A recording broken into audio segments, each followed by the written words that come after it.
بسم اللہ الرحمن الرحیم۔ السلام علیکم ورحمۃ اللہ وبرکاتہ۔ عقائد و فقہ سیشن میں آپ کا میزبان حافظ سیر محمود۔ سیشن میں آپ سب کو خوش آمدید کہتا ہوں۔ آج کے عقائد و فقہ سیشن میں ہمارا موضوع ختم نبوت صلی اللہ علیہ وسلم ہے۔ سیشن میں ہمارے مہمان بنے حافظ محمد حماد محمود صاحب۔ عقائد و فقہ سیشن میں حافظ حماد محمود صاحب کو میں خوش آمدید کہتا ہوں۔ السلام علیکم ورحمۃ اللہ وبرکاتہ۔ وعلیکم السلام ورحمۃ اللہ وبرکاتہ۔ کیا حال ہے جناب، ٹھیک ہے؟ الحمدللہ جی، اللہ کا شکر۔ میرا آپ سے پہلا سوال ہے، ختم نبوت کا کیا معنی ہے؟ ختم نبوت کا معنی یہ ہے کہ حضور اکرم صلی اللہ علیہ وسلم سب سے آخری نبی ہیں، اور حضور اکرم صلی اللہ علیہ وسلم پر نبوت کا سلسلہ ختم کر دیا گیا، اور حضور اکرم صلی اللہ علیہ وسلم کے بعد کوئی نیا نبی نہیں آ سکتا۔ میرا دوسرا سوال یہ ہے کہ کیا قرآن سے حضور نبی اکرم صلی اللہ علیہ وسلم کی نبوت کا ثبوت ملتا ہے؟ جی ہاں، اللہ تعالیٰ نے قرآن مجید میں ارشاد فرمایا، سورۃ الاحزاب آیت نمبر 40 میں ارشاد فرمایا، ما کان محمد ابا احد من رجالکم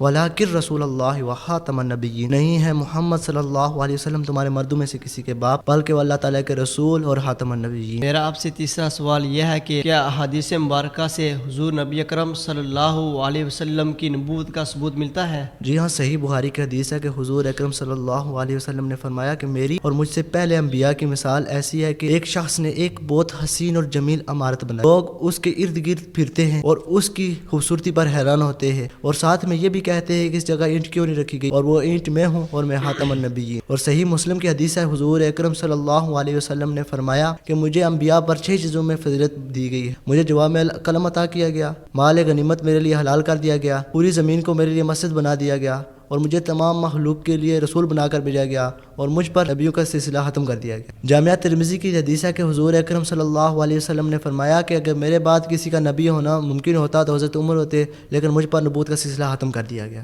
میرا آپ سے چوتھا سوال یہ ہے کہ ہمارے نبی صلی اللہ علیہ وسلم کی نبوت عام ہے یا خاص ہے؟ حضور اکرم صلی اللہ علیہ وسلم کی نبوت اور رسالت حضرت آدم کے زمانہ سے لے کر قیامت تک تمام مخلوق کے لیے عام ہے، اور بعض علماء کرام فرماتے ہیں کہ حضور اکرم صلی اللہ علیہ وسلم کی رسالت میں تمام انسان، جن اور فرشتے شامل ہیں، بلکہ تمام انسان، حیوان، نباتات اور جمادات سب شامل ہیں۔ تو جس طرح ایک انسان کے لیے فرض قرار دیا گیا ہے کہ وہ حضور اکرم صلی اللہ علیہ وسلم کی اطاعت و فرمانبرداری کرے، اس طرح تمام مخلوقات کے لیے یہی ضروری ہے کہ وہ حضور اکرم صلی اللہ علیہ وسلم کی فرمانبرداری کرے، اور حضور اکرم صلی اللہ علیہ وسلم کے یہ تمام امتی ہیں۔ میرا آپ سے پانچواں سوال یہ ہے کہ حضور نبی اکرم صلی اللہ علیہ وسلم کی ختم نبوت کے بارے میں اہل سنت کا کیا عقیدہ ہے؟ حضور اکرم صلی اللہ علیہ وسلم سب سے آخری نبی ہیں، اور حضور اکرم صلی اللہ علیہ وسلم کے بعد کوئی نیا نبی آ سکتا، اور جو شخص یہ دعویٰ کرے کہ وہ نبی ہے اور جو بدبخت اس دعوے کو تسلیم کرتا ہے، وہ دائرہ اسلام سے خارج ہے، وہ اس اصلاح کا مستحق ہے جو اسلام نے اس کے لیے مقرر کی ہے۔ عقائد و فقہ سیشن میں آپ کا میزبان حافظ محمد طاہر محمود، مجھے اسی کے ساتھ اجازت دیجیے۔ وما علینا الا البلاغ المبین۔